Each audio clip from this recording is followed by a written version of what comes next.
তো সূরাতু ইয়াসিন থেকে আজকে আমরা কথা শুনবো, ইনশাআল্লাহ। পড়েন ইনশাআল্লাহ, যতটুকু আমাদের সাধ্যে কুলায়। এটা মাক্কি সূরা। সূরা ইয়াসিনটা কি সূরা? মাক্কি সূরা। বিশ্বনবীর জীবনে দুইটা পর্ব, একটা মাক্কি পর্ব, একটা মাদানী পর্ব। একটা হচ্ছে মাক্কি ইনিংস আর একটা মাদানী ইনিংস। ক্রিকেটে ইনিংস থাকে, ফার্স্ট ইনিংস, সেকেন্ড ইনিংস, বুঝতে সুবিধা না? কমন পড়ছে সবার? তো এটা হচ্ছে বিশ্বনবীর মাক্কি ইনিংসের একটা সূরা। মাক্কি ইনিংসের বৈশিষ্ট্য হচ্ছে বিশ্বনবী তাওহীদের দাওয়াত দিয়েছেন, রিসালাতের দাওয়াত দিয়েছেন, আখিরাতের কথা বলেছেন, একটু নরম নরম কথা বলেছেন। কারণ চারদিকে খালি মাইর, চারদিকে কি কোরআনের কথা বললে মাইর আছে না? মার খেতে হয়, বকা শুনতে হয়, ঝুঁকি নিয়ে কথা বলতে হয়। চিল্লা এখন ঠিক কিনা? বিশ্বনবীরে বলা হলো এগুলো ছেড়ে দেন, এগুলো ছেড়ে দেন। সুন্দরী নারী দেব, টাকার পাহাড় দেব, ক্ষমতার চেয়ারে বসিয়ে দেব, সব দিব। এই হচ্ছে আমাদের 3 দফা। নারী দেব, সম্পদ দিব, ক্ষমতা দিব। বিষ্ণু বললেন আমার খালি 1 দফা। আমার কয় দফা? 1 দফা। লা ওয়াদাউ আশ-শামসা ফি ইয়ামিনি, সূর্য যদি ডান হাতেও দাও, ওয়াল কামারা ফি ইয়াসারি, চন্দ্র যদি বাঁ হাতেও দাও, এই কালেমার দাওয়াত থেকে 1 হাতও আমারে পিছনে নেওয়া যাবে না। চিল্লা এখন ঠিক কিনা? মুমিন কখনো ভয় পায় না, মুমিন কখনো পিছু হটে না, মুমিন স্ট্র্যাটেজি চেঞ্জ করে, মুমিন কৌশলী হয়। এই রাস্তা দিয়ে যাওয়া যায় না, বৈশা বৈশা কেঁদে লাভ নাই, রাস্তা আরেকটা খুঁজতে হবে, আরেকটা রাস্তা বানায় নিতে হবে। এটাই হচ্ছে মুমিনের বৈশিষ্ট্য। আল্লাহ তুমি বুঝার তৌফিক দাও। তো বিশ্বনবীর মাক্কি ইনিংসের খেলার সিস্টেম ছিল ঠ্যাক দিয়ে খেলতেন। ক্রিকেটে কি বলে যে উইকেট বাঁচায় খেলতে হবে, তোমার উইকেট যাতে পড়ে না যায়, তো ঠেকায় ঠেকায় খেলে। তো বিশ্বনবী ঠেকায় ঠেকায় খেলছেন, আর 4 ছক্কা মারছে সব মাদানী ইনিংসে। সুবহানাল্লাহ নাই? মাদানী ইনিংসে বিশ্বনবী গর্জে উঠলেন, জ্বলে উঠলেন আপন শক্তিতে। তো বিশ্বনবী মাদানী ইনিংসে যেটা করেছেন সেটা হচ্ছে সমাজ সংস্কার করেছেন। He was a very good reformer of the society. As a father, as a husband, as a reformer of the society, as a lawgiver, as a lawmaker, as a commander, and as a messenger, Muhammad is the superman of the world. স্বামী হিসেবে, বাবা হিসেবে, নেতা হিসেবে, নবী হিসেবে, সমাজ সংস্কারক হিসেবে, আইন প্রণেতা হিসেবে মুহাম্মদ হচ্ছেন এই পৃথিবীর জন্য সুপারম্যান। তার কোনো তুলনা হয় না, বিশ্বনবীর কোনো তুলনা হয় না। Beyondless, boundless, bottomless. তারা নিয়ে কথা বলতে গেলে সময় ফুরায় যাবে, মাইকের ব্যাটারি শেষ হয়ে যাবে, মাগার কথা শেষ হবে না। এজন্য ওনার জীবনের ক্ষেত্রে বলা হয় বিয়ন্ডলেস, বাউন্ডলেস, বটমলেস। অসাধারণ ব্যক্তিত্ব, সুপার ক্যালিফ্রাজিলিস্টিক এক্সপিয়ালিডোসাস, অসাধারণ, যার কোনো তুলনা হয় না, এক্সেলেন্ট, আনপ্যারালাল। মাদানী জীবনে উনি সশস্ত্র সংগ্রাম করলেন, সংস্কার করলেন সমাজটাকে, সেনাবাহিনী বানালেন। তখন আর নরম নরম ভাবে খেলে নাই, গরম ভাবে খেলেছে। এটা হচ্ছে ইমানের দাবি। মুমিনরা কৌশলী হয়, যখন যে পরিস্থিতি, ওই পরিস্থিতির সাথে তাদের স্ট্র্যাটেজি তারা পাল্টায়। তো বিশ্বনবীর মাদানী ইনিংসে এই সূরা নাজিল হয়নি, হয়েছে মাক্কি ইনিংসে, মাক্কি সূরা। এই সূরার অনেক ফজিলত, ছোটবেলা থেকেই সূরা ইয়াসিনের অনেক ফজিলতের কথা আমরা শুনেছি না? বিশ্বনবী বলেছেন ইন্না লিকুল্লি শাইইন কলবান ওয়া কলবুল কোরআনি সূরাতু ইয়াসিন। সব জিনিসের একটা কলব আছে, হৃদয় আছে, অন্তর আছে, আর কোরআনের কলবের নাম হচ্ছে সূরা ইয়াসিন। বিশ্বনবী বললেন ইন্না লিকুল্লি শাইইন কলবান, সব জিনিসের একটা কলব আছে। ওয়া ইন্না কলবাল কোরআনি সূরাতু ইয়াসিন, আর কোরআনের কলবের নাম হলো সূরাতু ইয়াসিন। মান ক্বারাআ সূরাতা ইয়াসিন মাররা ওয়াহিদা, একবার সূরাতু ইয়াসিন তেলাওয়াত করলে 10 পারা কোরআন খতমের সওয়াব হয়ে যায়। বিশ্বনবী বলতেন ইন্না ফিল জাসাদি মুদগা, দেহে একটা গোশতের টুকরা আছে, ইযা সালুহাত সালুহাল জাসাদু কুল্লু, এই দেহের গোশতের টুকরা যদি ভালো হয়ে যায়, পুরো দেহটারে ভালো করে দেয় কে? আল্লাহ। এই দেহের গোশতের টুকরাটা যদি পচে যায়, পুরো দেহটারে নষ্ট করে দেয় কে? আল্লাহ। বিশ্বনবী বললেন আলা ওয়াহিয়াল কলব, ওই টুকরাটার নাম হলো কলব। টুকরাটার নাম কি? এজন্য কলবের মধ্যে আল্লাহর জিকির বসাইতে হবে। কি বসাবেন? নাকি আয়না বসাবেন? আয়না বসায় না? আয়না বসাইয়া দে মোর দয়াল বাবা, কেবলা কাবা, সব মুখস্থ। আয়না বসাইয়া দে মোর। নবীর কলবে আয়না বসায় নাই নবী। সেদিন আবু বকর, ওমর ফারুক কেউ আয়না বসাইছে? আবু হানিফা, শাফিঈ এরা কলবের মধ্যে আয়না বসাইছে? বসাইছে জিকির। চিল্লায় বলেন বসাইছে কি? এজন্য আল্লাহ বললেন আলা বিযিক্রিল্লাহি তাতমাইন্নুল কুলুব। দুনিয়ার কোনো জিনিস দিয়ে কলব ঠান্ডা হয় না, দুনিয়ার কোনো জিনিস দিয়ে কলব পরিচ্ছন্ন হয় না। কলব শুধু পরিচ্ছন্ন হয় একটা জিনিস দিয়ে, লা ইলাহা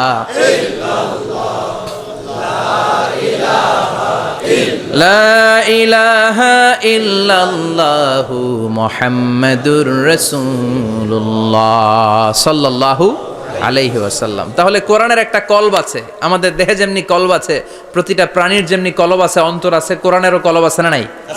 কোরআনের কলবের নাম? চিল্লায় বলেন কোরআনের কলবের নাম। আবার বিশ্বনবী বলতেন ইকরাউ আলা মাউতাকুম সূরাত ইয়াসিন। তোমাদের মুমূর্ষু ব্যক্তিদের সামনে বসে সূরাত ইয়াসিন তেলাওয়াত করো। রূহ চলে যাবে, মৃত্যুর একেবারে দ্বার প্রান্তে দাঁড়িয়ে এই মুহূর্তে তার পাশে বসে পড়তে আরম্ভ করেন ইয়াসিন ওয়াল কুরআনিল হাকীম ইন্নাকা লামিনাল মুরসালিনা আলা সিরাতিম মুস্তাকিম। ওই ব্যক্তির ঈমানের মৃত্যু দান করে দিবে কে? মৃত্যুর কষ্ট হালকা করে দিবে কে?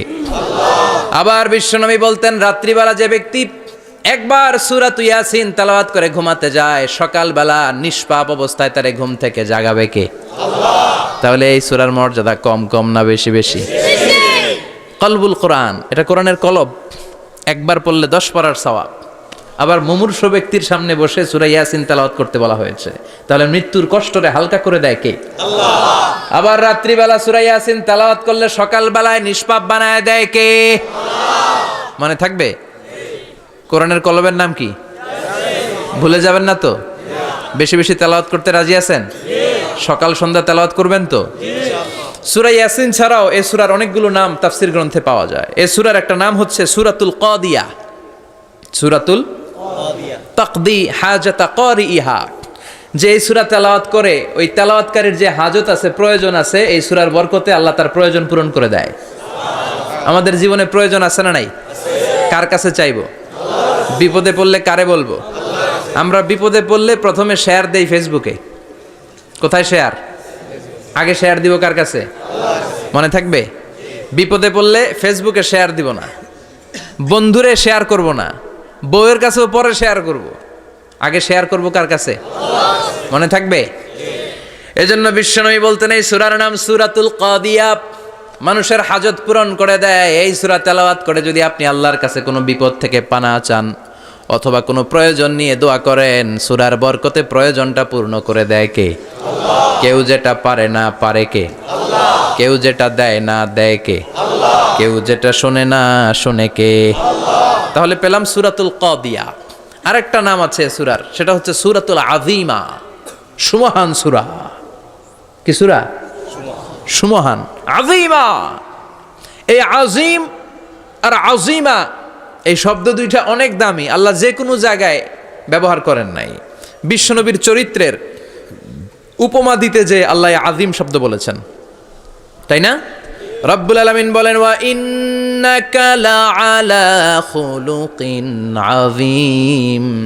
ও নবী, সাধারণ কোন চরিত্র আপনারে আমি দেই নাই, আপনারে আমি দিয়েছি আযীম একটা চরিত্র। খুলুকুন আযীম, and verily indeed you are on a very good standard of character. অসাধারণ চরিত্র দিয়েছি। বিশ্বনবীর চরিত্র বুঝাতে যে আল্লাহ কি শব্দ ব্যবহার করেছেন? কথা বলে না। তাফসীর শিখে যেতে হবে। কোন শব্দ ব্যবহার করেছেন? আযীম। আবার আল্লাহ নিজের পরিচয় দিতে যে আযীম বলেছেন, ওয়ালা ইয়াউদুহু হিফযুহুমা ওয়া হুয়াল আলিয়্যুল আযীম। সুবহানাল্লাহ। আকাশ জমিনের নিয়ন্ত্রণ করতে যে আল্লাহ কখনো ক্লান্ত হয় নাকি? কারণ তিনি হচ্ছেন আল আলিয়্যুল আযীম। আল্লাহু আকবার। তার মানে নবীর চরিত্রের ক্ষেত্রে আজিম, আল্লাহর নিজের সত্তার ক্ষেত্রে আল্লাহ বললেন আজিম। আবার বললেন কিয়ামতের দিন গোটা পৃথিবীটারে আমি নাড়িয়ে দেব, গোটা পৃথিবীতে একটা আমি ভূমিকম্প দিব। এ কথাও কোরআনে আছে না নাই? ইযা জুলজিলাতিল আরদু জিলজালাহা আল কারিয়াতু মাল কারিয়া, পুরো পৃথিবী কাঁপিয়ে দিব। এই কাঁপাকাঁপিটা ওই দিনের ভূমিকম্পটা কি অন্যান্য সময়ের ভূমিকম্পের মতো হবে? এই ভূমিকম্পকে আল্লাহ বলেছেন আজিম। ইন্না জালজালাতা সাআতি লা শাইউন আযীম। সেদিনের ভূমিকম্প সাধারণ কোনো আর্থকোয়েক নয়, সাধারণ ভাইব্রেশন না, এটা আজিম। আবার আল্লাহ কোরআনকেও আজিম বলেছেন, ওয়ালাকাদ আতাইনাকা সাবআম মিনাল মাসানি ওয়াল কুরআনাল আযীম। ও নবী, আমি আপনার নিত্য পাঠনীয় সপ্তবাক্য সূরাতুল ফাতিহা দিয়েছি, সাথে সাথে কোরআনে আজিম দান করেছি। সুবহানাল্লাহ। তার মানে কোরআনের ক্ষেত্রে আজিম, কিয়ামতের ভূমিকম্প এটা আজিম, আল্লাহ নিজেও আজিম, বিশ্বনবীর চরিত্র। আবার এই সূরাটাও যেহেতু দামি, এজন্য এই সূরার নাম সূরাতুল আযীমাহ, সূরাতুল সুমহান সূরা। এটা যেন তেন সূরা নয়, এটা তো কোরআনের কলব। কলব ছাড়া মানুষ বাঁচে? হার্ট ফাউন্ডেশনে যেয়ে দেখবেন মানুষের কি অবস্থা। হৃদরোগ, হৃদয় যার নষ্ট, তার যে কত কষ্ট। এই যে কি পরানো লাগে এখন, রিং পরায়, এনজিওগ্রাম, এনজিওপ্লাস্টি করে আর্টারি ব্লক করে ফেলে। চর্বি, এত চর্বি আমরা খাই, এত গরুর গোশত আমরা খাই। মনে রাখবেন, যেই প্রাণীর পা বেশি ওইটার ভিতরে কোলেস্টেরল বেশি। মাছের কয় পা? হ্যাঁ, নাই, এখানে নাই, মাছের পাটা নাই, কোলেস্টেরলও নাই। মুরগির কয় পা? জোরে বলতে হবে। তার মানে কিছু কোলেস্টেরল আছে না নাই? গরুর কয় পা? কোলেস্টেরল বেশি না কম? এইবার কোন চিংড়ির কয় পা? সবচেয়ে বেশি কোলেস্টেরল কন্টেইন করে শ্রিম্প, প্রন, চিংড়ি। এজন্য এগুলো কম খাইতে হবে। তবে 40-এর আগে যারা আছেন ধুমায়া খান, 40-এর পরে এই যে মাটন, ল্যাম্প, ছাগলের গোশ, খাসির গোশ, চিংড়ি, এগুলো আপনার ডায়েট থেকে বাদ দিয়ে দিতে হবে। বুঝতে পেরেছেন? এজন্য এই সূরাটা যেন তেন সূরা নয়, এটা তো কোরআনের কলিজা, হার্ট, হৃদয়। এজন্য সূরাটা সূরাতুল আযীমা। সুবহানাল্লাহ পড়েন। তার মানে 1 নম্বরে পেলাম সূরাতুল কাদিয়াহ, 2 নম্বরে পেলাম সূরাতুল আযীমা, 3 নম্বরে সূরার আরেক নাম হলো সূরাতুল মুইম্মা। সূরাতুল মুইম্মা। মুইম্মার 2 অর্থ। এক অর্থ হচ্ছে এটার বরকতটা আম, সবার জন্য, যেই পড়ে সেই বরকত পায়, এজন্য মুইম্মা। আবার মুইম্মার আরেক অর্থ হচ্ছে যেই সূরা শত্রুকে অন্ধ করে দেয়। কি করে দেয়? এই সূরার প্রথম 9টা আয়াত যদি বিপদে পড়ে, শত্রুর কবলে পড়ে আপনি তেলাওয়াত করেন, শত্রুর চোখটারে অন্ধ করে দিবে কে? আল্লাহ। বিশ্বনবী মক্কা থেকে যখন মদিনায় যায়, হিজরতের সময় বিশ্বনবী সূরাতুল ইয়াসিনের প্রথম 9টা আয়াত তেলাওয়াত করলেন। তেলাওয়াত করে আল্লাহর নাম নিয়ে ঘর থেকে বের হলেন। আশেপাশে কাফেররা ঘুরে কিন্তু বিশ্বনবীরে দেখে না, সবাই খেলে এরকম এরকম করে, ডানে বায়ে হাতায়, বিশ্বনবী সামনে দিয়ে যায়, কিন্তু কাফেরদের চোখ অন্ধ করে দিয়েছে কে? আল্লাহ। এজন্য কোরআন তেলাওয়াত করলে কাফেরদের চোখকে অন্ধ বানায় দেয় কে? আল্লাহ। এজন্য সূরার একটা নাম হচ্ছে সূরাতুল মুইম্মা। কি নাম? অন্ধ করে দেয়। তাফসিরে কুরতুবির মুসান্নিফ ইমাম আল কুরতুবি, উনাকে জালিম বাদশা বন্দী করেছিল। ওনার তাফসিরে এসেছে উনি শক্তিশালী লোক ছিলেন, জেলখানা ভেঙে বাঁচার জন্য দিছে দৌড়। উনারেও ধরার জন্য জালিম বাদশার সৈনিকেরা ঘোড়া নিয়ে রওনা হয়েছে। উনিও দৌড়ায়, ঘোড়াও পেছন থেকে আসে। ওমিয়া মানুষ কি ঘোড়ার দৌড়ের সাথে পারে? উনি হাঁটতে হাঁটতে হয়রান হয়ে এক বালুর ময়দানে যেয়ে ধপাস করে পড়েছেন। ওরাও ঘোড়া দিয়ে এসে নেমেছে, কিন্তু আজীব তামাশা, উনি বালুতে ধপাস করে পড়েই সূরাতুল ইয়াসিনের প্রথম 9 আয়াত তেলাওয়াত করতে শুরু করেছেন। ওরা নিচে নেমে ডানে বায়ে সামনে পিছনে খালি খুঁজে, কিন্তু দেখে না, সামনেই কিন্তু বসা। ওদের চোখটার অন্ধ করে দিছে কে? আল্লাহ। বিশ্বাস হয়? ঈমান হয়? এজন্য বিপদে পড়লে সূরাতুল ইয়াসিনের প্রথম 9 আয়াত পড়তে রাজি আছেন? আল্লাহ তুমি তৌফিক দাও। আরো জোরে পড়েন আমিন। এজন্য আল্লাহ চমৎকার ভাবে এই সূরাটা শুরু করে দিলেন 2টা কাটা অক্ষর দিয়ে। আল্লাহ বললেন ইয়াসিন ওয়াল কুরআনিল হাকীম ইন্নাকা লামিনাল মুরসালিন আলা সিরাতিম মুস্তাকিম। পড়েন সুবহানাল্লাহ। ইয়াসিন। সূরাটা শুরু করলেন কি দিয়ে? ইয়াসিন। এটা কি কোনো বাক্য? এটা কি কোনো শব্দ? এটা কি অক্ষর? দুইটা। প্রথম অক্ষরের নাম, দ্বিতীয়টা আওয়াজ করে বলেন, প্রথম অক্ষরটার নাম, দ্বিতীয়টা। খুব চমৎকার না? বাক্য দিয়ে এই সূরাটা শুরু করে নাই। যেমন ইদা জুলজিলাতিল আরদু জিলজালাহা, এই সূরার প্রথম আয়াত, এটা একটা বাক্য না? জি। আচ্ছা। ওয়াদ-দুহা ওয়াল-লাইলি ইযা সাজা, বাক্য না? জি। কিন্তু ইয়াসিন, এটা কি কোনো বাক্য? না। এটা কি কোনো শব্দ?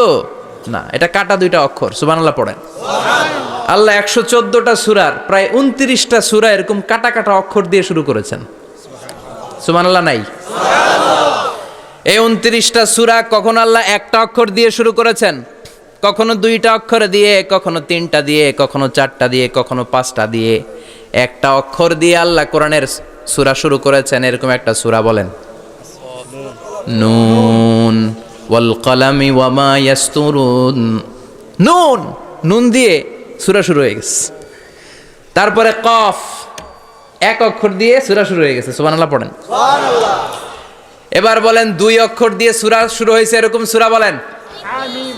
এত দূরে যান কেন? এটা আছে না নাই? আছে। ইয়াসিন। সুবহানাল্লাহ পড়েন। ইয়াসিন দুই অক্ষর দিয়ে। তারপরে হামিম। এবার তিন অক্ষর দিয়ে আল্লাহ সূরা শুরু করছেন এরকম। আলিফ লাম মিম তাসিন মিম। আল্লাহু আকবার। আবার চারটা অক্ষর দিয়ে সূরা শুরু হয়েছে এরকম আছে না নাই? আছে। হাফেজ সাহেব কোন? আলিফ লাম মিম র, আলিফ লাম মিম সদ, আছে না নাই? আবার পাঁচটা কাটা অক্ষর দিয়ে সূরা শুরু হয়েছে এরকম সূরাও আছে না নাই? সূরা মারিয়ামের শুরুতে কি আছে? কাফ হা ইয়া আইন সদ। সুবহানাল্লাহ পড়েন। এরকম প্রায় 29টা সূরা আল্লাহ কাটা কাটা অক্ষর দিয়ে শুরু করেছেন, কোনো বাক্য দিয়ে নয়, কোনো শব্দ দিয়ে নয়। কি দিয়ে? হারফ দিয়ে। হারফ, এই হারফগুলোরে বলে হুরুফ আত-তাহাজ্জি বা হুরুফ আল মুকাত্তাআত, কাটা কাটা অক্ষর। মনে রাখবেন কোরআনের আয়াতগুলো দুই ভাগে বিভক্ত, একটা মুহকাম, একটা মুতাশাবিহ। মুহকাম মানে যেগুলোর অর্থ আমরা জানি, যেগুলোর ব্যাখ্যা আমরা জানি, যেটার ইন্টারপ্রিটেশন এক্সপ্লেনেশন আমাদের জানা আছে। আর মুতাশাবিহ আমরা অর্থ জানি না, আমরা ব্যাখ্যা জানি না, এটা দিয়ে আসলে কি বুঝাইছে আমরা কেউ জানে না। জানে একজন, চিল্লায় বলেন তিনি কে?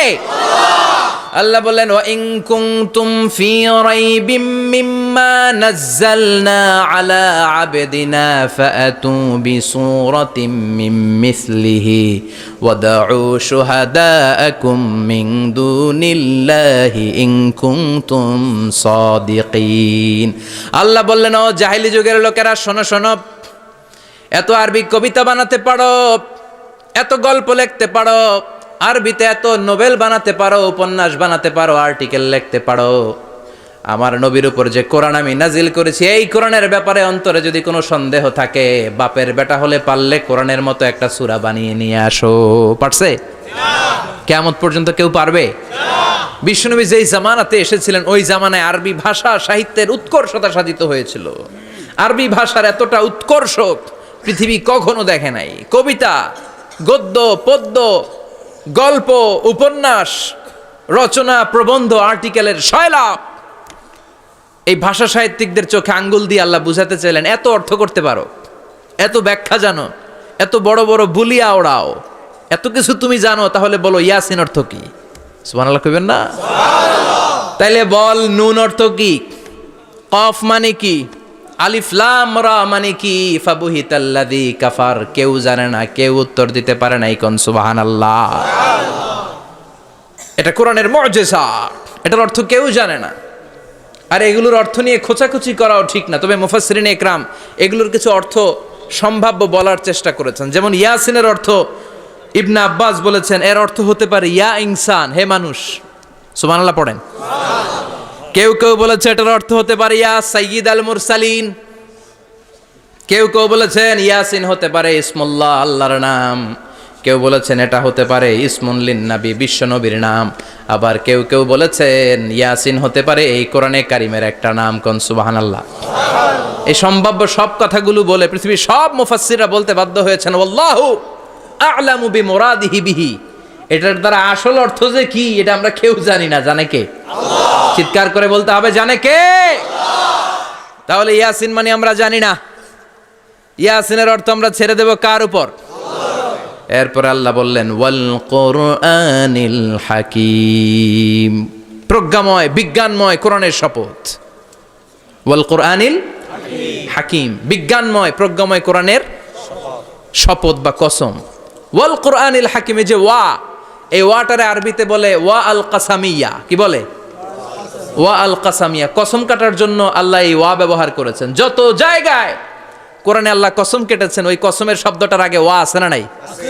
ও মিয়া, কোরআনে আল্লাহ সময়ের শপথ করেছেন, কসম কেটেছেন, যুগের কসম কেটেছেন। যুগের সময়ের আরবি হলো আল আসর। এই আসরের আগে ওয়া আছে না নাই? কি বলছে আল্লাহ? ওয়াল আসর, ওয়াল। আবার তিন ফলের কসম আল্লাহ কোরআনে কেটেছেন, কি বলেছেন? ওয়াত্তিন, মানে তিনের কসম।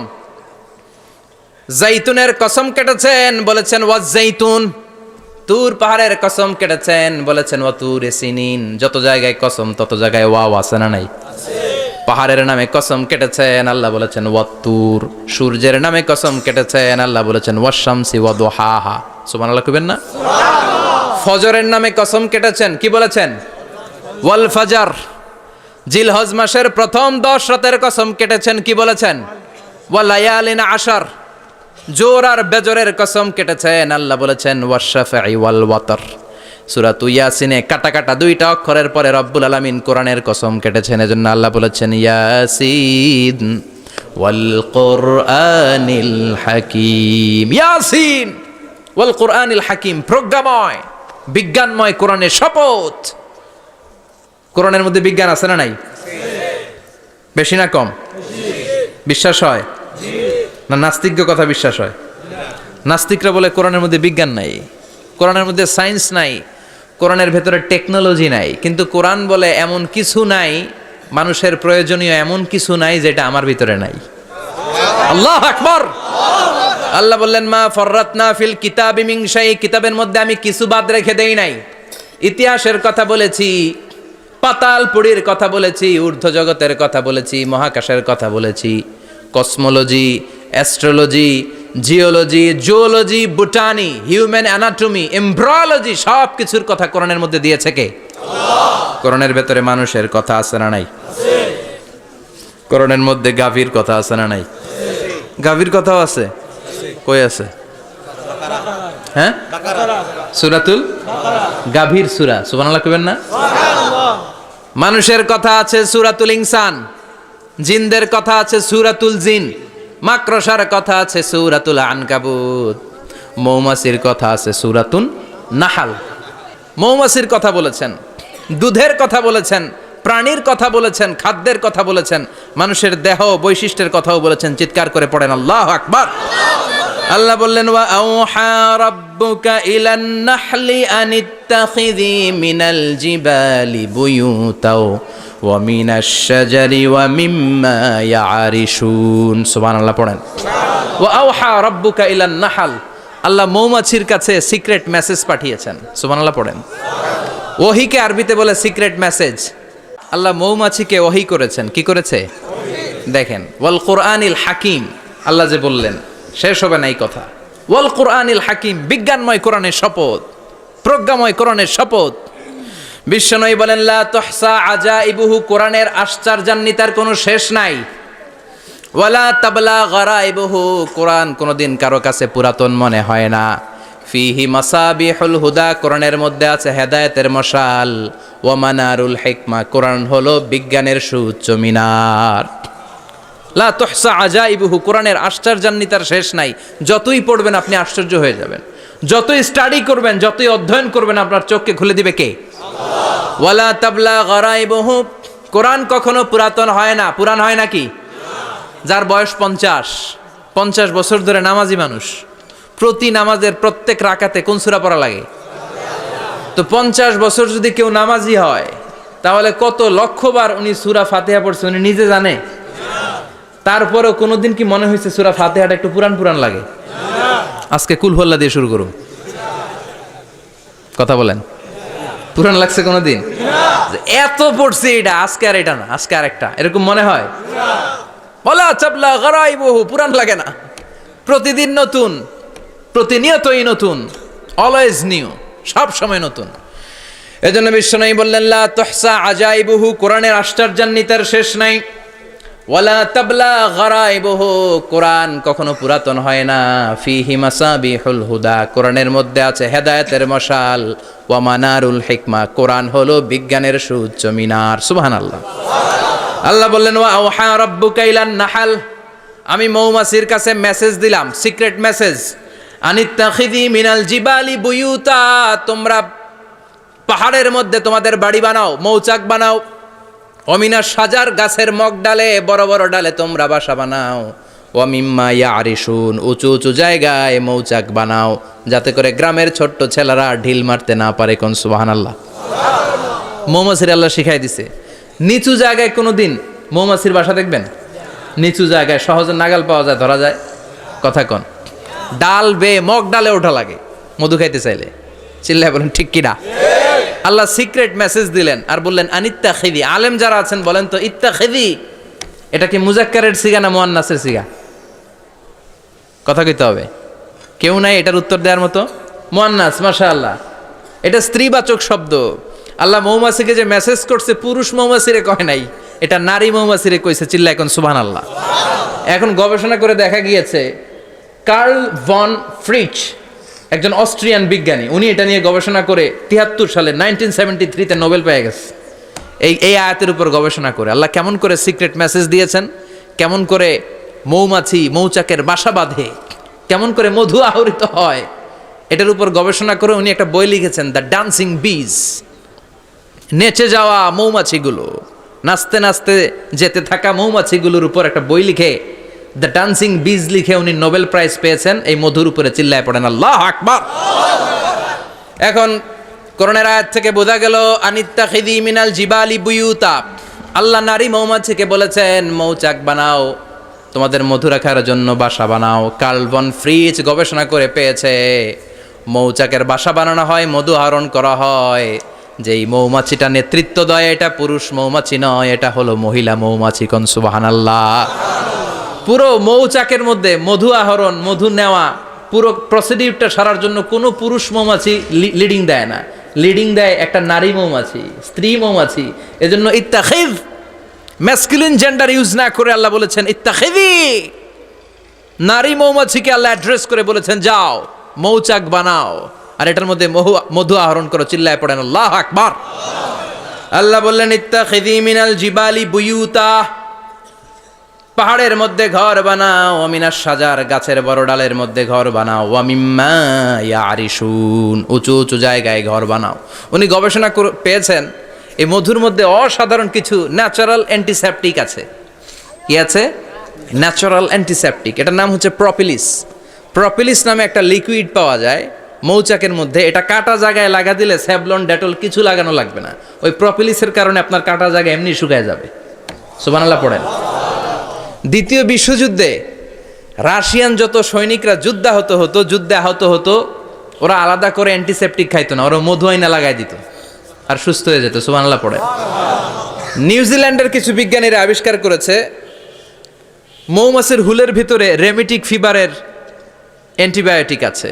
অনেকের বাত জ্বর হয়, বাতের ব্যথা থাকে না? থাকে, মুরব্বীদের বেশি হয়। ওই জায়গার মধ্যে যদি আপনি মৌমাছি এনে ঢুকাই দিতে পারেন, মৌমাছির হুল লাগাই দিতে পারেন, ভালো হয়ে যাবে।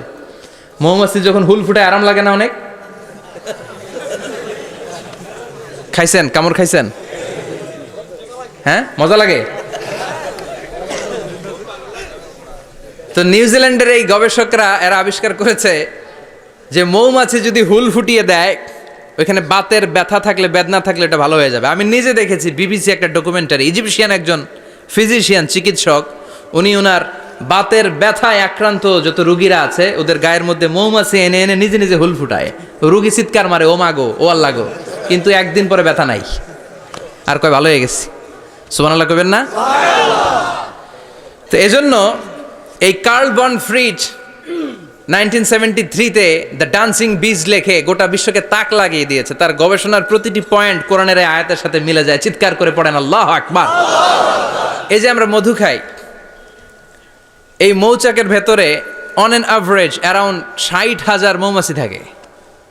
3 ভাগে, একটা হচ্ছে কুইন বি, একটা মেল বি, আর একটা হচ্ছে ওয়ার্কার বি। একটা থাকে রানী মৌমাছি, এর নেতৃত্বে সবাই চলে। আর একটা থাকে মেল বি, পুরুষ মৌমাছি, বংশ বাড়ানোর জন্য এদের কাজে লাগে। আর সব হচ্ছে ওয়ার্কার বি, সবাই কাজ করে। আল্লাহ বললেন সুম্মা খুলি মিন কুল্লি সামারাত ফাসলুকি সুবুলা রাব্বিকি যুলুলা।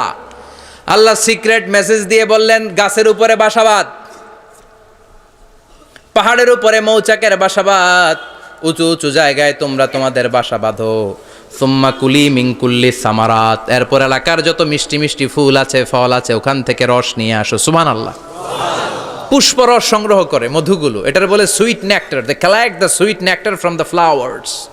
এবং মধুর মধ্যে এত চমৎকার জিনিস থাকার কারণ হচ্ছে মৌমাছিগুলো ওই এলাকার সব ধরনের ফুল, ভালো ভালো সুগন্ধযুক্ত ফুল ফল থেকে রস নিয়ে আসে। তো ওই গাছগুলোর মধ্যে বনাজি গাছ আছে না নাই? ঔষধি গাছ আছে না নাই? এজন্য মধুরে বলা হয় সব রোগের ঔষধ। যত বনাজি ঔষধি গাছের নির্যাস আর পুষ্পরস আছে, সব আল্লাহ মধুর ভিতরে ঢুকায়া মধুকে আল্লাহ ন্যাচারাল ভ্যাকসিন বানিয়ে দিয়েছেন। চিল্লায়ে পড়েন আল্লাহু আকবার। আল্লাহ বললেন সুম্মা কুলি মিন কুল্লি সামারাত, সব ফল আর ফুল থেকেই নেকটার পুষ্পরস নিয়ে আসো। ফাসলুকি সুবুলা রাব্বিকি যুলুলা, যেমন যেমন গিয়েছিলা পথ চিনায় আবার ফিরে আসো। ইয়াখরুজু মিন বুতুনিহা শারাব, এরপর তাদের পেট থেকে বের হয় শারাব। মুখতালিফুন আলওয়ানু, এক একটা মধুর কালার হয়ে যায় এক এক রকম। কোন সুবহানাল্লাহ। সরষে ফুলের মধু একটু সাদা সাদা হয় না? আমি হচ্ছি মধু খাওয়ার পোক। আমি দেশে বিদেশে যেখানে গিয়েছি ফ্রেশ হানি আমি অনেক খুঁজেছি। ইয়ামানি একটা মধু পাওয়া যায়, ইয়ামানের সাওয়াহিলি এলাকায়, পাহাড়ি এলাকায়, একেবারে কুচকুচে কালো। আবার অনেক মধু আছে কিছুটা খয়েরি এবং হলুদ বর্ণের। কিন্তু সরষে ফুলের যে মধুটা, এটা অনেকটা সাদা। এই পুষ্পরস নিয়ে মৌমাছিগুলো মৌচাকের মধ্যে ঢেলে দেয় না, এগুলো খেয়ে ফেলে। প্রত্যেকটা মৌমাছির পেটের ভেতরে আল্লাহ 2টা করে স্টোমাক দিয়েছে, পাকস্থলী। সুবহানাল্লাহ পড়ে। এটাই কার্ল ভন ফ্রিচ দ্য ডান্সিং বিজ বইয়ের মধ্যে লিখেছে গবেষণায়, যে 2টা পাকস্থলী। একটা পাকস্থলী দিয়ে মৌমাছি খায়, নিজে খেয়ে বাঁচে। আর একটা পাকস্থলী দিয়ে এই ফ্লাওয়ার নেক্টার, পুষ্পরস সংগ্রহ করে ওই পাকস্থলীতে রাখে। ওই পাকস্থলীর ভেতরে আল্লাহ একটা ন্যাচারাল এনজাইম দিয়েছেন। ওই এনজাইমের সাথে ওই পুষ্পরসটা মিক্সড হয়। তারপরে আরেকটা টিউব আছে, ওই টিউব দিয়ে মৌমাছি যে সে বাসার মধ্যে মৌমাছির যে সেখানে সাপ্লাই করে দিয়ে আসে, মধু ঢুকিয়ে দিয়ে আসে। চিল্লায় পড়েন সুবহানাল্লাহ। তার মানে বিষয়টা এমন না ফুলের রস নিয়ে মৌচাকের দিয়ে আসলো, ফুলের রস সে নেয়, তার স্পেশাল একটা স্টোমাকের মধ্যে ঢুকায়, সেখানে এনজাইম দিয়ে, পাচক রস দিয়ে আল্লাহ এটাকে সমৃদ্ধ করে দেয়। তারপর আলাদা একটা নল দিয়ে, টিউব দিয়ে মৌচাকের ভেতরে ঢুকিয়ে দেয়। কোন সুবহানাল্লাহ। কি অসাধারণ পদ্ধতিতে আল্লাহ মধু বানালেন। আর কি সুন্দর মধু হাতের মধ্যে লয়া জিব্বা দিয়া চাটে আর গান গায়, মধু হই হই বিষা বাইলা। আছে না নাই? আল্লাহ শুকরিয়া নাই? মধু খায় আর গান গায়, মধু হই হই বিষা বাইলা, অনহারণে ভালোবাসার দাম নদিলা। আছে না নাই? ডাকাইত। এই মধু খেয়ে শুকরিয়া করতে হবে কার? বসো, চিৎকার করে বলেন শুকরিয়া করতে হবে কার? আল্লাহ বললেন ইয়াখরুজু মিন বুতুনিহা, এটা মধু সরাসরি চলে আসে না, ওর পেট থেকে বের হয়। মুখতালিফুন আলওয়ানুহু, বিভিন্ন রঙের মধু আছে না নাই? ব্ল্যাক কালারের মধু হয়, হোয়াইট হানি হয়, অর্গানিক হানি হয়, ক্রিমড হানি হয়। কত ধরনের মধু যে আল্লাহ পৃথিবীতে রেখেছে তার ইয়ত্তা নাই। এরপর আল্লাহ বললেন ফিহি শিফাউন লিন্নাস, মধুর ভিতরে শিফা দিয়েছে কে? আল্লাহ। এজন্য বিশ্বনবীর খাদ্য তালিকার মধ্যে মধু আছে না নাই? বিশ্বনবী সুগন্ধযুক্তওয়ালা মধু খেতেন, দুর্গন্ধযুক্তওয়ালা কোনো মধু মুখে নিতেন না। সুবহানাল্লাহ। বিশ্বনবীর জামানায় মাগাফির নামে একটা মধু ছিল, দুর্গন্ধযুক্ত। এটা কখনো বিশ্বনবী মুখে নিতে চাইতেন না। সুগন্ধযুক্ত মধু সবসময় বিশ্বনবী খেতেন। বিশ্বনবীর স্ত্রীরা এই সুগন্ধিযুক্ত মধু বোতলের মধ্যে প্রিজার্ভ করে রাখতেন বিশ্বনবীকে দেওয়ার জন্য। বিশ্বনবী প্রাণ ভরে এগুলো পান করতেন। সুবহানাল্লাহ। বিশ্বনবী যে সমস্ত খাদ্যগুলো পছন্দ করতেন হাদিসে এসেছে। বিশ্বনবী রুটি খেতেন, খেজুর খেতেন, খেজুর, খেজুর চিনেন? বালাহ, তামার, দুধ খেতেন, এই মধু খেতেন, জব খেতেন, বার্লি খেতেন, লাউ খেতেন, রুম্মান, ডালিম ফল, আনার ফল, আনার চিনেন? আনার, এই আনার খেতে পছন্দ করতেন বিশ্বনবী। মাশরুম খেতেন, মাশরুম, মাশরুম চিনেন? ব্যাঙের ছাতার মতো। রেস্টুরেন্টে ইদানিং মাশরুমের স্যুপ পাওয়া যায়, এটা খাবেন। যাদের চোখের জ্যোতিতে সমস্যা, দৃষ্টিতে সমস্যা খাবেন। হাদিসে এসেছে আল কামআতু মিনাল মান ওয়া মাউহা শিফাউন লিল আইন। মাশরুম হলো মান্না সালোয়ার মতো খাবার। মাশরুমের স্যুপ যারা খাবে, চোখের জ্যোতি যাদের কম, তাদের চোখের জ্যোতি বাড়িয়ে দিবে কে? বুখারীর বর্ণনা, কানা রাসূলুল্লাহ ইউহিব্বুল হালাওয়া ওয়াল আসাল। বিশ্বনবী মিষ্টান্ন খেতে বড্ড পছন্দ করতেন, আবার বিশ্বনবী বেশি বেশি মধু খেতে পছন্দ করতেন। সুবহানাল্লাহ। কোরআনে দুইটা জিনিসের ক্ষেত্রে আল্লাহ শিফা যোগ করেছেন, যে দুইটা জিনিসের সাথে সম্পৃক্ত হলে শিফা। এক হচ্ছে কোরআন পড়লে শিফা, অনুনাজ্জিলু মিনাল কোরআনি মা হুয়া শিফা। আবার কোরআনে এই আয়াতের ক্ষেত্রে বলা হয়েছে শিফা ফিহি শিফাউন লিন্নাস। এজন্য সাইয়েদানা ইবনে মাসউদ এই উম্মাকে উদ্দেশ্য করে বলেছেন, আলাইকুম বিশিফাইন, তোমাদের উচিত দুইটা জিনিস থেকে শিফা নেয়া। এক হলো কোরআন, দুই হলো আসাল মানে মধু। কোন সুবহানাল্লাহ। কোরআন তেলাওয়াত করলে অসুস্থরে সুস্থ করে দেয় কে? সূরা ফাতিহা তেলাওয়াত করলে অসুস্থকে সুস্থ বানিয়ে দেয় কে? আবার মধু খেলে সুস্থ বানিয়ে দেয় কে? মধু খেয়ে প্রশংসা করবেন কার? নাকি মধু হই হই বিষাবাইলা বলবেন এগুলো কখনো? খাঁটি মধু খেতে হবে। খাঁটি মধু চিনার উপায় হচ্ছে এটাতে পিঁপড়া জমে না, এটা ফ্রিজে রাখলে জমাট বাঁধে না, এটাতে দুর্গন্ধ হয় না। এক গ্লাস পানির মধ্যে এক ড্রপ মধু ছেলে দিলে এটা পানির সাথে না মিশে একেবারে নিচে চলে যায়। খাঁটি মধু খেতে হবে। তাহলে ফিহি শিফাউন লিন্নাস। কত কিছু দিয়ে যে আল্লাহ এটাকে সমৃদ্ধ করেছেন। এটার মধ্যে গ্লুকোজ আছে, এটার মধ্যে সুক্রোজ আছে, ফ্রুকটোজ আছে, প্রোটিন আছে, মিনারেলস আছে, ক্যালসিয়াম আছে, ভিটামিন আছে। খাইলেই শরীর গরম হয়ে যায়। সুবহানাল্লাহ। এজন্য শীতকালে বেশি বেশি খাবেন, জাম্পার লাগবে না। শীতকালে মধু খেয়ে রাত্রেবেলায় বের হবেন, আর মাফলার পেঁচিয়ে বেরোয়া লাগবে না। সুবহানাল্লাহ পড়েন। তার মানে আল্লাহ বললেন ইয়াসিন ওয়াল কোরআনিল হাকিম, প্রজ্ঞাময় বিজ্ঞানময় কোরআনের কসম। কোরআনের ভেতরে বিজ্ঞান আছে না নাই? বিজ্ঞানের কথা এই তো শুরু করলাম, আজকে সারা রাত বিজ্ঞানের কথা বলবো ইনশাআল্লাহ। এরপরে আল্লাহ বললেন গোলাম, ওয়া ইন্নালাকুম ফিল আনআমি লাইবরা, প্রাণীকুলের দিকে নজর করে তাকাও। প্রাণীকুলের মধ্যে আমি তোমাদের জন্য নিদর্শন রেখেছি। নুসকিকুম মিম্মা ফি বুতুনিহি, এই প্রাণীকুলের পেট থেকে একটা চমৎকার জিনিস আমি বের করে দেই, এটার নাম হচ্ছে দুধ। এটা কি? দেখেন, একই আয়াতের মধ্যে আল্লাহ মধুর কথাও বললেন, আবার দুধের কথাও বললেন। দুধটা কিভাবে হয়, উৎপন্ন হয়, মধু কেমনে হয়, ইঞ্চি ইঞ্চি কথা এই কোরআনের ভেতরে তুলে ধরলেন কে? আল্লাহ বললেন মিমবাইনি ফারসিউ ওয়াদামিল লাবানা, গোবর আর রক্তের মাঝখান দিয়ে আমি দুধ বের করি। সুবহানাল্লাহ পড়েন। আমরা যাই এই গাভীর ওলান টানা শুরু করি সকালবেলা বিসমিল্লাহ বলে, কিন্তু কেমনে যেটা আসে ওইদিকে নজর নাই। ডাকাত বিসমিল্লাহ বলে শুরু করে না, দুধ খাই আলহামদুলিল্লাহ পড়ে না, আছে না নাই? আল্লাহ বলেন মেকানিজমটা শোনো কেমনে আমি খাওয়াই। আল্লাহ বললেন মিমবাইনি ফারসিউ ওয়াদামিল লাবানা, গোবর আর রক্তের মাঝখান দিয়ে আমি দুধ বের করে দেই। সুবহানাল্লাহ। গরু যে ঘাস খায়, এই ঘাস থেকে রক্ত হয় আর গরুর গোবর হয়। পেটের একদিকে থাকে গোবর, আরেক দিকে থাকে রক্ত। রক্ত দুর্গন্ধ, গোবরও দুর্গন্ধ। রক্তও নাপাক, গোবরও নাপাক।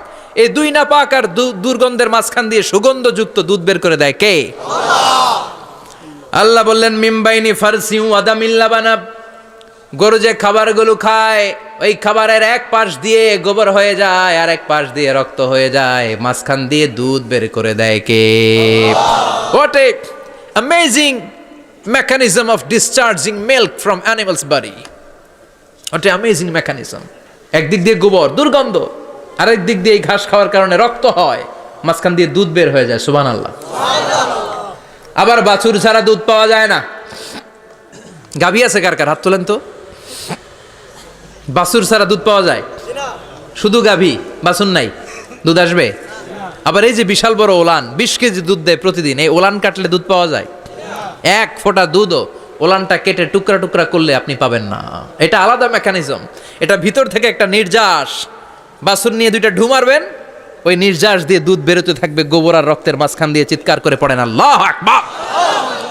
এজন্য বিশ্বনবী বলতেন বেশি বেশি দুধ খাও। দুধ হলো সুষম খাদ্য। পৃথিবীতে আবিষ্কৃত যত খাবার আছে দুধের চাইতে ভালো খাবার আছে নাকি? কথা কন।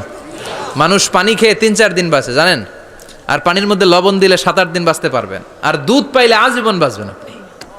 দুধ খেয়ে যদি হজম করতে পারেন, দুধ খেয়ে হজম করতে পারলে আজীবন বেঁচে যাবেন। সুষম খাদ্য। বিশ্বনবী যে রাতে মেরাজে যাবেন সিদরাতুল মুনতাহা পার হওয়ার পরে বিশ্বনবীর পরীক্ষা শুরু হলো। বিশ্বনবীকে বুখারীর বর্ণনা 3টা গ্লাস দেয়া হলো। কাদাহ ফিহি লাবান, এক গ্লাসের মধ্যে দুধ ছিল। ওয়া কাদাহ ফিহি আসাল, আর এক গ্লাসের মধ্যে ছিল মধু। আর এক গ্লাসের মধ্যে ছিল মদ। কাদাহুন ফিহি খামার। বিশ্বনবীকে 3টা গ্লাস দিয়ে বলা হলো, নবী চুজ করেন কোনটা নেবেন। এক গ্লাসে মধু, আরেক গ্লাসে দুধ, আরেক গ্লাসের মধ্যে বিশ্বনবীকে দেয়া হলো মদ। বিশ্বনবী বললেন যে এই গ্লাসের ভেতরে দুধ আছে, আমি ওই পেয়ালাটা নিলাম। সাইয়েদনা জিব্রাইল বললেন, ইয়া রাসূলুল্লাহ আখাস্তাল ফিতরা, আপনি যেমন নিছেনও তেমন। সুবহানাল্লাহ কইবেন না? বিশ্বনবী দুধ খেতে পছন্দ করতেন। আর বিশ্বনবী বলতেন, আলাইকুম বি আলবানিল বাকার, বেশি বেশি গরুর দুধ খাবা। ফা ইন্নাহা তুরাম্মু মিনাল আশজার, কেননা এটা সবুজ লতা পাতা ঘাস পাতার নির্যাস। গরু কি খায়? ঘাস খায় না? এই ঘাসের নির্যাস হচ্ছে দুধ। বিশ্বনবী বলতেন বেশি বেশি দুধ খাবা। ফিহি শিফা, এর মধ্যে শিফা আছে। ফি লাবানিহা শিফা ও লুহমিহা দা, গরুর দুধে আছে শিফা, গরুর গোশতের মধ্যে আছে রোগ। সুবহানাল্লাহ কোন? কত বড় ফিলোসোফার বিশ্বনবী। বিশ্বনবী বলে গিয়েছেন গরুর দুধ বেশি খাও, কিন্তু গোশ বেশি খাইও না। আর আমরা গরুর গোশ পাইলে কোপায় ফেলাই। সাদা ভাত আর ঝাল গরুর মাংস যদি হয়, ওই যে অনেকের জিহ্বায় পানি চলে আসছে। সুবহানাল্লাহ কইবেন না? বিশ্বনবী বলতেন দুধ খাও, গোশ খাইও কম। গরুর গোশত কম খাবা, গরুর দুধ বেশি খাবা। সুস্থ রাখবে কে? আল্লাহ। আবার বিশ্বনবী মায়েদেরকে বলেছেন, ও মায়েরা, সন্তান হওয়ার পরে 2 বছর দুধ খাওয়াবা। আল্লাহু আকবার। ওয়াল ওয়ালিদাতু ইউরদি'না আওলাদাহুন্না হাওলাইনি কামিলাইনি লিমান আরাদা আন ইউতিম্মার রাদা'a। সন্তান যারা পেয়েছো মায়েরা, বোনেরা, 2 বছর দুধ খাওয়া সন্তানকে সুস্থ রাখবে কে? আল্লাহ। বাচ্চা ডেলিভারির পরপরই আল্লাহ তাআলা মায়ের বুকে একটা দুধ দেয়, এটাকে বলে শাল দুধ। এটা হচ্ছে বাচ্চার জীবনের প্রথম প্রাকৃতিক টিকা। সুবহানাল্লাহ কয় না?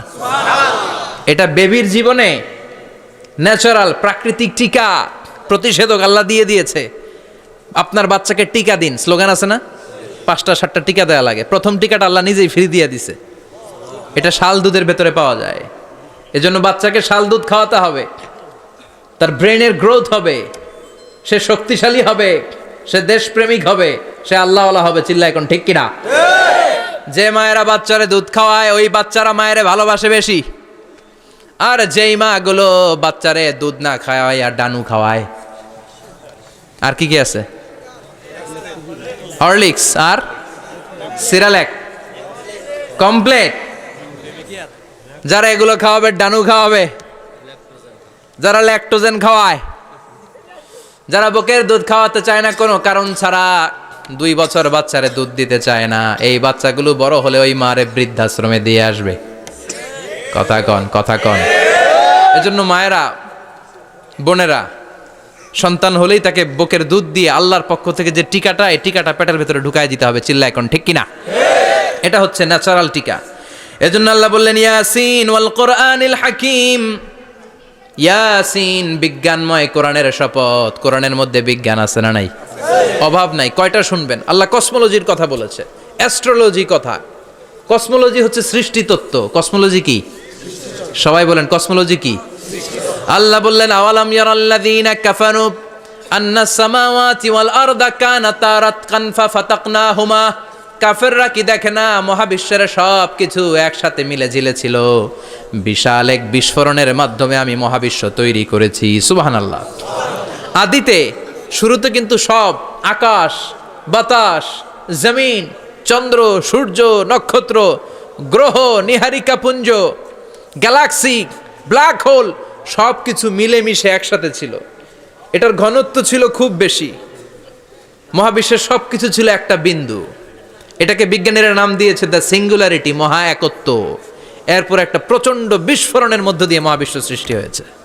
এটার ওরা নাম দিয়েছে বিগ ব্যাং থিওরি। কি নাম? স্টিফেন হকিং মারা গেছে না গত বছর নাকি?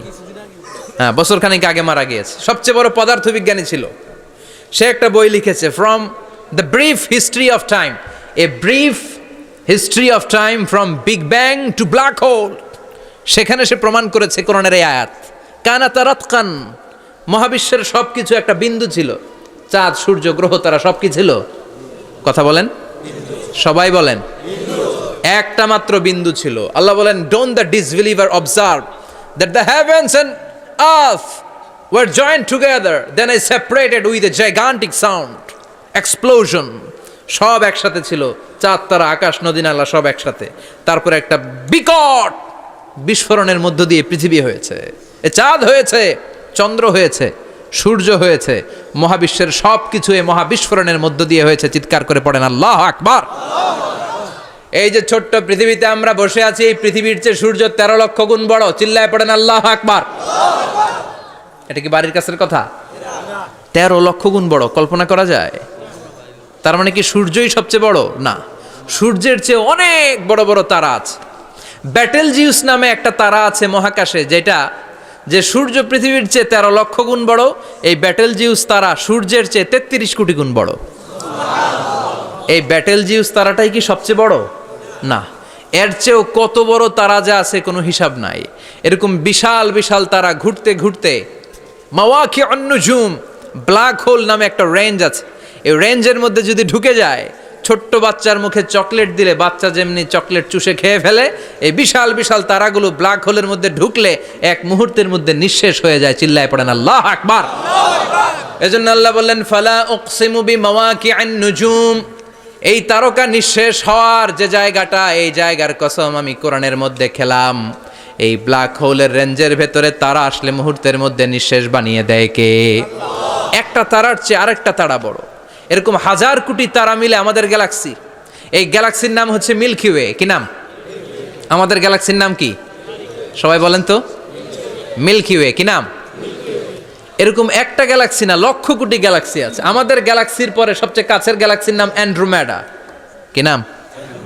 এই অ্যান্ড্রোমেডা গ্যালাক্সি আমাদের গ্যালাক্সি থেকে 2.5 মিলিয়ন লাইট ইয়ার দূরে, মানে 25 লক্ষ লাইট ইয়ার। সুবহানাল্লাহ কইবেন না? আলোর গতি হচ্ছে পৃথিবীতে সবচাইতে বেশি বর্তমান সময় পর্যন্ত, জানেন? সেকেন্ডে কত মাইল? 1,86,000 মাইল। এক সেকেন্ডে আলো ছুটে 1,86,000 মাইল বেগে। এত ব্যাগের কোনো প্লেন বা রকেট নিয়ে যদি আপনি আমাদের গ্যালাক্সি থেকে মিল্কি ওয়ে থেকে অ্যান্ড্রোমেডাতে যেতে চান, তাহলে আপনার 25 লক্ষ বছর লেগে যাবে। সুবহানাল্লাহ বাড়িতে যায় বললেন। এরপর আল্লাহ বললেন, ওয়াস সামাআ বানাইনাহা বিআইদিন ওয়া ইন্না লামুসিউন, আকাশ আমি বানালাম, গ্যালাক্সি আমি বানালাম, বানানোর পর থেকে সবগুলোর আমি প্রশস্ত করতে শুরু করে দিলাম। সব ছিল ক্ষুদ্র, একটা বিন্দুর মধ্যে আমি বিস্ফোরণ করলাম একটা আওয়াজ দিয়ে। আওয়াজটা ছিল কুন। আওয়াজটা ছিল কি? জোরে কন, আবার কন। কুন ফায়া। ইন্নামা আমরুহু ইযা আরাদা শাইআন আন ইয়াকুলা লাহু কুন ফায়াকুন। আল্লাহ যখন কিছু করতে চান শুধু বলেন কুন, শুধু বলেন বি। কুন মানে বি, ইট ওয়াজ, এটা হয়ে যায়। হাও বলতে দেরি।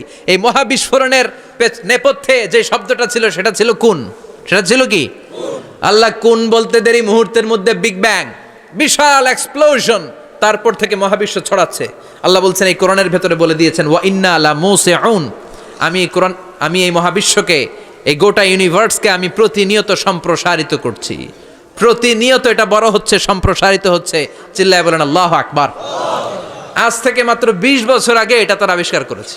এটা কোন সাল? 2000। 20 বছর পেছনে গেলে কত? 1998, তাই না? এই 1998 সালে তারা আবিষ্কার করেছে সুপারনোভা কসমোলজি প্রজেক্ট। এই সুপারনোভা কসমোলজি প্রজেক্টে তারা এই সিদ্ধান্তে এসেছে যে মহাবিশ্ব কোন নামক এক বিস্ফোরণের পর থেকে যে সম্প্রসারিত হচ্ছে, আজ পর্যন্ত এটা শুধু বাড়ছে আর বাড়ছে, অ্যাক্সেলারেটিং হচ্ছে, এক্সপান্ডিং হচ্ছে, এটা কমছে না। কিয়ামত পর্যন্ত এটা বাড়তেই থাকবে। চিৎকার করে পড়েন আল্লাহু আকবার। এজন্য আল্লাহ বললেন, ইয়াসিন ওয়াল কোরআনিল হাকিম, বিজ্ঞানময় প্রজ্ঞাময় কোরআনের শপথ। এই কোরআনের ভেতরে আমি কসমোলজির কথা বলেছি, অ্যাস্ট্রোলজির কথা বলেছি, জিওলজির কথা বলেছি, ফিজিক্সের কথাও বলেছি। সুবহানাল্লাহ। ফিজিক্স মানে কি? পদার্থ। পদার্থের সবচেয়ে বড় উপাদান হচ্ছে লোহা। লোহার কথা কিন্তু কোরআনে নাই। আছে? কই আছে? হ্যাঁ, সূরাতুল হাদিদ, লোহার নামে একটা সূরা দিয়েছে আল্লাহ কোরআনে। সুবহানাল্লাহ পড়বেন না? সূরার নাম সূরাতুল হাদিদ। সূরার নাম কি? চিল্লায় বলেন, সূরার নাম। সূরাতুল হাদিদ, হাদিদ মানে লোহা। আল্লাহ বললেন ওয়া আনজালনাল হাদিদা ফীহি বা'সুন শাদীদ।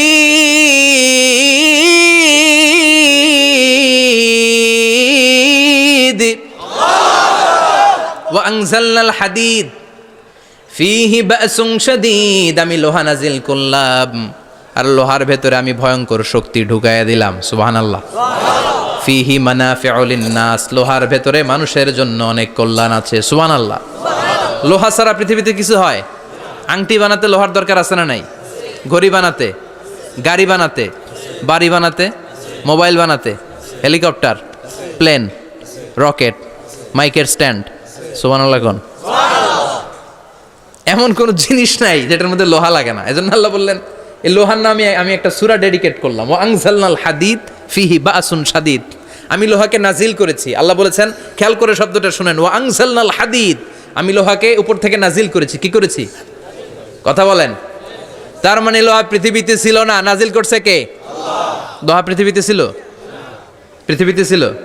পৃথিবীতে থাকলে নাজিল করবেন কেন? এই যে কোরআনটা পৃথিবীতে আগে ছিল, নাজিল করছে কে? আল্লাহ। কোন ফেরেশতাকে দিয়ে? সাইয়েদনা জিবরাইল। কোন নবীর উপর? বিশ্বনবী মুহাম্মদুর রাসূলুল্লাহ। আল্লাহু আকবার।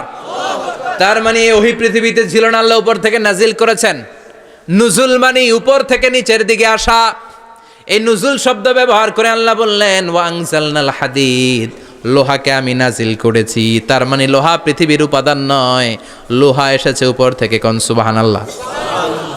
বিজ্ঞানীরা, পদার্থবিদ যারা গবেষণা করে এটাই পেয়েছেন, লোহা আসলে পৃথিবীর না। লোহা পৃথিবীতে উৎপাদন করা হয় নাই। লোহার যে মলিকিউল, অণু আছে, লোহার একটা অণু তৈরি করার মতো ক্ষমতা পৃথিবীর নাই। ইভেন এই সৌরজগতের কোনো কিছু নাই। সূর্যের তাপেও লোহা তৈরি হতে পারে।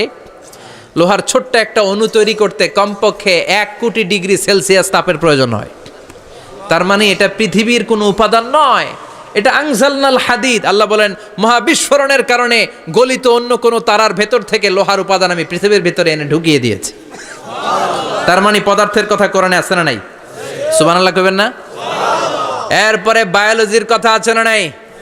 বায়োলজিক্যাল অ্যাসপেক্ট অফ মাউন্টেন্স, কেমন করে পাহাড়ি রেঞ্জ তৈরি হলো, আছে না নাই? ওয়াজআলনাল জিবালা আওতাদা, পাহাড়কে আমি পেরেক মেরে দিয়েছি। ওমিয়া কাঠের ভেতরে যখন পেরেক মারেন, পেরেকের বেশিরভাগ অংশ কাঠের ভেতরে ঢুকে যায়, উপরে দেখা যায় সামান্য, ঠিক কিনা? তো লোহা যদি আল্লাহ পেরেক মারেন, উপরে যা দেখা যায় এটা সামান্য, আসল পাহাড় তো মাটির নিচে। সুবহানাল্লাহ কইবেন না? আসল পাহাড় কোথায়? পেরেক যদি কাঠের মধ্যে ঢুকিয়ে দেন, পুরো পেরেকটা কাঠে ঢুকে যায় না, উপরে দেখা যায় কদ্দূর? সামান্য। পাহাড়ের যা আপনি দেখেন এটা তো পেরেকের মাথা, পুরো পাহাড়টা আল্লাহ জামিনের ভেতরে গেড়ে দিয়েছেন। চিল্লায় পড়েন আল্লাহু আকবার। আবার আল্লাহ বললেন অমিনাল জিবালি জুদাদুম বিদু ওয়া হুমরুম মুখতালিফুন আলওয়ানু, আছে না নাই? ওয়া গারাবিবু সুদ, আল্লাহ বলেন নানা রঙের পাহাড় পর্বত মহাবিশ্বে আমি তৈরি করেছি। কোন পাহাড় হচ্ছে রক্তিম বর্ণের, কোন পাহাড়কে বানিয়েছি আমি কৃষ্ণ বর্ণের, কোন পাহাড়কে বানিয়েছি আমি শুভ্র বর্ণের, কোন পাহাড়ের রং কালো, কোনটা সাদা, কোনটা নীল, আছে না নাই? মহাবিশ্ব যখন তৈরি হয়েছে, পৃথিবীর মধ্যে 7টা টেকটনিক প্লেট তৈরি হয়েছে। 7 tectonic plates create the mountain range on earth. পৃথিবীতে এই পাহাড় তৈরির কারণ হচ্ছে 7টা প্লেট, এগুলোরে 7 টেকটনিক প্লেট বলে। এই প্লেটগুলোর কারণে পৃথিবীতে এই রং বেরঙের পাহাড় তৈরি হয়েছে। কত রঙের যে পাহাড় আছে। আরব বিশ্বে পাথরের পাহাড়, বাংলাদেশে মাটির পাহাড়, ব্রুনাই, সিঙ্গাপুর, ইন্দোনেশিয়াতে যদি যান আরেক ধরনের পাহাড়। চায়নার একটা শহর আছে গানজু সিটি, কি নাম? এই গানজু সিটিতে একটা পাহাড় আছে রেইনবো মাউন্টেন, ওখানে 7 রঙের পাহাড় পাওয়া যায় এক জায়গায়। সুবহানাল্লাহ কইবেন না? রেইনবো মানে কি? রংধনু। রংধনুর কয় রং? কথা কন। ছোটবেলা আমরা মুখস্থ রাখতাম বেনিয়া সহকলা, বেতে বেগুনি, নিতে নীল, আতে আসমানি, শতে সাদা, হতে হলুদ, কতে কালো, লাতে লাল। সুবহানাল্লাহ নাই? মনে রাখার কি অসাধারণ পদ্ধতি। তো এই রেইনবো মাউন্টেন, রংধনুর 7 রঙের পাহাড় এক জায়গায় পাওয়া যায়। এখানে সাদা পাহাড়, এখানে সবুজ পাহাড়, এখানে নীল পাহাড়, ওখানে লাল পাহাড়, এখানে কালো পাহাড়। এই চায়নার গানজু সিটিতে আল্লাহ তাআলা 7 রঙের পাহাড় এক জায়গায় রেখেছেন। চিৎকার করে বলেন আল্লাহু আকবার। তার মানে বায়োলজির কথাও কোরআনের ভেতরে আছে না নাই? এরপর আল্লাহ বললেন কেমন করে আকাশ থেকে আমি পানি নাজিল করে, এটাও কোরআনে আছে না নাই? আমরা ছোটবেলা পড়েছি ওয়াটার সাইকেল, হাইড্রোলজিক্যাল সাইকেল, কেমন করে সূর্যের তীব্র তাপ সাগর থেকে পানিকে জলীয় বাষ্প করে উপসে নেয়, উপরে নিয়ে সেটাকে পুঞ্জীভূত করে দেয়, ঘনীভূত করে দেয়, মেঘ হয়ে যায়, সেখান থেকে ঝিরিঝিরি ঝিরিঝিরি বৃষ্টি পড়ে, আছে না নাই? আর ওই বৃষ্টির গান আমরা গাই, এই বৃষ্টি ভেজা রাতে তুমি চলে যেও না। ওই বৃষ্টি পেয়ে আল্লাহর কাছে দোয়া করে না? বিশ্বনবী বলেন রহমতের বৃষ্টির নিচে দাঁড়িয়ে কেউ যদি হাত তুলে দোয়া করে, ওই দোয়া কবুল করে কে? আল্লাহ। আবার আকাশের মধ্যে মেঘের ঘনঘটা দেখলে বিশ্বনবী পেরেশান হয়ে যেতেন, হয়রান হয়ে যেতেন, আর আল্লাহর কাছে বলতেন আল্লাহ এই মেঘ দিয়ে তুমি আমাদেরকে আযাব দিও না, তুমি আমাদেরকে গজব দিও না, তুমি আমাদেরকে শেষ করে দিও না, এই মেঘ থেকে তুমি আমাদেরকে রহমতের বৃষ্টি দাও। পড়ে না আমিন। বৃষ্টি দেখলে বিষ্ণু বলতেন আল্লাহুম্মা সাইয়িবান নাফিআ, ইয়া গাউসু আগিসনা গাউসান মুগীসান মারিআন মারিআন নাফিআন গায়রা দার আজিলান গায়রা আজিল। হে আল্লাহ এই বৃষ্টি থেকে তুমি ঠান্ডা রহমতের পানি দাও। কি দাও? আল্লাহ মেঘে দে পানি দে, ছায়া দে রে তুহু, আল্লাহ মেঘে দে। পড়েন পড়েন, আল্লাহ মেঘে দে পানি দে, ছায়া দে রে তুহু, আল্লাহ মেঘে দে। এই ওয়াটার সাইকেলের কথা আল্লাহ বলেছেন। আলম তারা আন্নাল্লাহ ইউসজি সাহাবান, কাফের নাস্তিক যেগুলো সমাজের আবর্জনা খড়কুটা, ওরা কি দেখে না কেমন করে আমি বাতাসকে জলীয় বাষ্প করে আকাশে তুলি, বায়ুমণ্ডলে নিয়ে যাই, সুম্মা ইউআল্লিফু বাইনাহুম, জলীয় বাষ্পগুলারে তখন আমি ঘনীভূত করি, সুম্মা ইয়াজআলুহু রুকামান, এরপরে আমি মেঘে পরিণত করি, ফাতারাল ওয়াদকা ইয়াখরুজু মিন খিলালিহি, তারপর মেঘের ভেতরে থেকে ঝিরিঝিরি ঝিরিঝিরি বৃষ্টি নাজিল করে কে? আবার আল্লাহ বললেন পানি থেকে আমি পৃথিবীর সব প্রাণগুলারে বানালাম, ওয়াজআলনা মিনাল মাই কুল্লা শাইইন হাইয়া ফালা ইয়াকিলুন, পানির ভেতরে থেকে সব প্রাণের উৎপত্তি পৃথিবীর মধ্যে ঘটিয়ে দিয়েছে কে? বিজ্ঞানীরা স্বীকার করেছে পৃথিবীতে যত প্রাণ পাওয়া যায়, যত প্রাণের ব্লুপ্রিন্ট পাওয়া যায় সব এসেছে পানি থেকে। চিৎকার করে বলেন কোত্থেকে? পানি নাই তো প্রাণ নাই, পানিও আছে প্রাণও আছে। কোন সুবহানাল্লাহ। বিজ্ঞানীদের ধারণা, তারা ধারণা করে বলেছে পৃথিবীর প্রথম প্রাণের নাম হচ্ছে অ্যামিবা।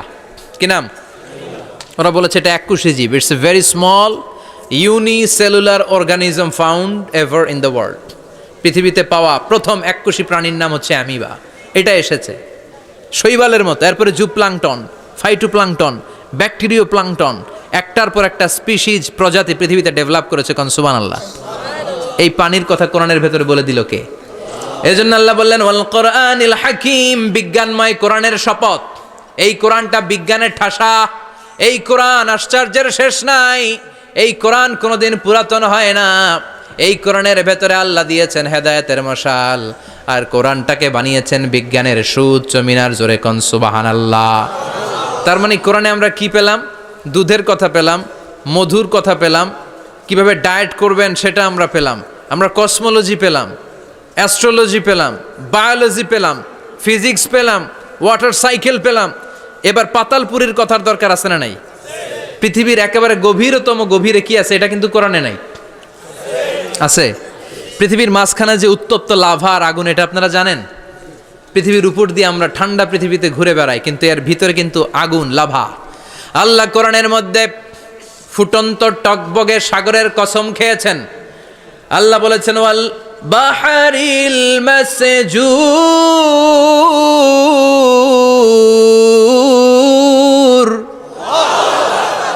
আমি কোরআনের ভেতরে ফুটন্ত টকবগে সাগরের পানির কসম খেলাম। পড়েন সুবহানাল্লাহ।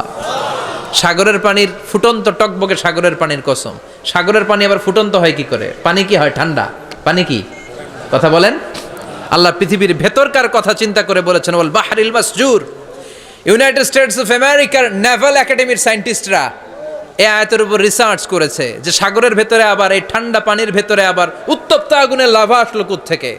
রিসার্চ করার জন্য তারা সাগরের ভেতরে পাইপ ঢুকিয়েছে। পাইপ ঢুকাতে ঢুকাতে অনেকগুলো লেয়ার তারা পার করেছে। রূপান্তর শিলার স্তর, পাললিক শিলার স্তর, আগ্নেয়গিরির শিলার স্তর, মার্বেল পাথরের অনেকগুলো শিলার স্তর পেরিয়ে যাওয়ার পরে তারা পাইপ ঢুকানোর পরে দেখতে পেয়েছে পাইপগুলো গলে যায়। পাইপগুলো কি হয়? তার মানে ভিতরে কি আছে? গত কয়েক মাস আগে জাপানে কিছু জিওলজিস্ট, ভূতত্ত্ববিদ, তারা গবেষণা করে পৃথিবীর এক মাথা থেকে আরেক মাথায় যেতে চাচ্ছে, মানে প্রতিপাদ স্থান। বাংলাদেশের এখান থেকে ছিদ্র করলে আপনি দক্ষিণ আমেরিকার চিলির সান্টিয়াগোতে যেয়ে উঠবেন। কথা বুঝতে পেরেছেন? তার মানে বাংলাদেশের প্রতিপাদ স্থান হচ্ছে দক্ষিণ সাউথ আমেরিকার চিলির সান্টিয়াগো। আবার ইন্ডিয়া থেকে ছিদ্র করতে করতে পৃথিবীর আরেক মাথা দিয়ে উঠবেন। সুবহানাল্লাহ বলেন। এটা তারা শুরু করেছে, কিন্তু এখনো সফল হয় নাই। ইউএস এর নেভাল একাডেমির সায়েন্টিস্টরা পাইপ ঢুকাতে ঢুকাতে দেখে একটা পর্যায় শেষে পাইপ আর ঢুকানো যায় না, পাইপগুলো পৃথিবীর ভেতরে যেতে যেতে গলে গলে পানি হয়ে যায়। সুবহানাল্লাহ কইবেন না? এই রিসার্চ প্রজেক্টের যিনি চিফ, উনি বললেন, bring the water proof pipe from America. America থেকে ওয়াটার প্রুফ পাইপ নিয়ে আস।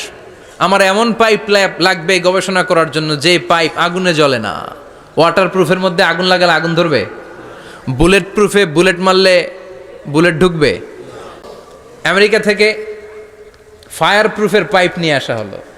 নেভাল একাডেমির চিফ সায়েন্টিস্ট পাইপ ঢুকাতে আরম্ভ করলেন। ঢুকাতে ঢুকাতে পৃথিবীতে কিন্তু অনেকগুলো স্তর আছে। এই যে বালু মাটি, সব কিন্তু বালু মাটি নয়।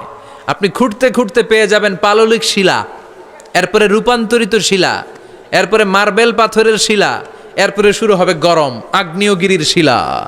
ওই শিলার ভেতরে এমন আগুন আল্লাহ রেখেছে, ওই নেভাল একাডেমির সায়েন্টিস্টরা ফায়ার প্রুফের পাইপ ঢুকাতে ঢুকাতে একটা লেভেল যাওয়ার পরে দেখে যে ফায়ার প্রুফের পাইপও গলে গলে মুহূর্তে পানি হয়ে যায়। তার মানে ভেতরে এমন আগুন আল্লাহ রেখেছে, ওই আগুনের তুলনায় পৃথিবীর আগুনের মতো নয়। ওই আগুনটাই জাহান্নামের আগুন।